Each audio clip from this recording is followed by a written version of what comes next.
আসসালামু আলাইকুম দর্শক, মজাদার একটি কেকের রেসিপি শেয়ার করব। তৈরি করে দেখাবো চকলেট প্লেন কেক। তবে আজকের এই প্লেন কেকটি আমি তৈরি করেছি একটু ভিন্নভাবে। সম্পূর্ণ ব্লেন্ডারে ব্লেন্ড করে আজকের কেকটা আমি তৈরি করেছি। এর জন্য আমি নিয়ে নিব ব্লেন্ডারের একটি মিক্সিং জার। এতে নিয়ে নিব আমি প্রথমে 3টা ডিম। আর অবশ্যই ডিম 3টা কিন্তু নর্মাল টেম্পারেচারে থাকতে হবে। এখন নিয়ে নিব চিনি 1 কাপ, ময়দা ব্যবহার করেছি 1.5 কাপ, কোকো পাউডার ব্যবহার করেছি 1/4 কাপ, গুঁড়ো দুধ ব্যবহার করেছি 2 টেবিল চামচ। সকল মেজারমেন্ট ফলো করার চেষ্টা করবেন। বেকিং সোডা 1 চা চামচ, বেকিং পাউডার ব্যবহার করেছি 1.5 চা চামচ,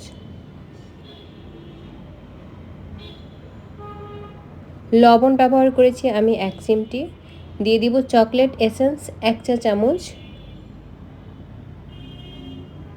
এইবারে অ্যাড করে দিব তরল দুধ, তেল ব্যবহার করেছি আমি 1 কাপ, ব্যবহার করব লিকুইড দুধ 1/2 কাপ। আমার সবগুলো উপকরণ কিন্তু নেওয়া হয়ে গিয়েছে আর আমি ব্লেন্ডারে ব্লেন্ড করে একটি মিহি পেস্ট তৈরি করে নিয়েছি। আমার ব্যাটারটা এখন আমি একটি মোল্ডে ঢেলে নিব। যে মোল্ডে ঢেলে নিয়েছি, মোল্ডে আমি একটি পেপার বিছিয়ে তেল ব্রাশ করে নিয়েছি।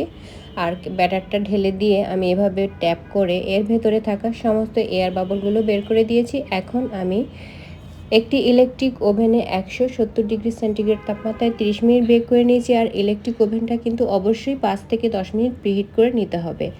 এখন দেখুন আমার কেকটা কতটা পারফেক্ট হয়েছে। আর আমি একটি কাঠি দিয়ে চেক করে নিয়েছি যে কেকটা ভালো করে হয়েছে কিনা। এবারে সাইড থেকে আলগা করে আমি কেকটাকে আনমোল্ড করে নিব। আনমোল্ড করে দেখিয়ে দিচ্ছি, দেখুন কতটা পারফেক্ট হয়েছে, কতটা সুন্দর হয়েছে। এখন আমি আমার পছন্দ মতো শেপে কেকটাকে কেটে পরিবেশন করে নিব। আজকের এই চকলেট কেক তৈরির একদম সহজ রেসিপি যদি ভালো লেগে থাকে আমার পেজটি ফলো দিয়ে রাখবেন, চ্যানেলটি সাবস্ক্রাইব করবেন এবং নিয়মিত লাইক কমেন্ট শেয়ার করে আমার পেজের সঙ্গেই থাকবেন।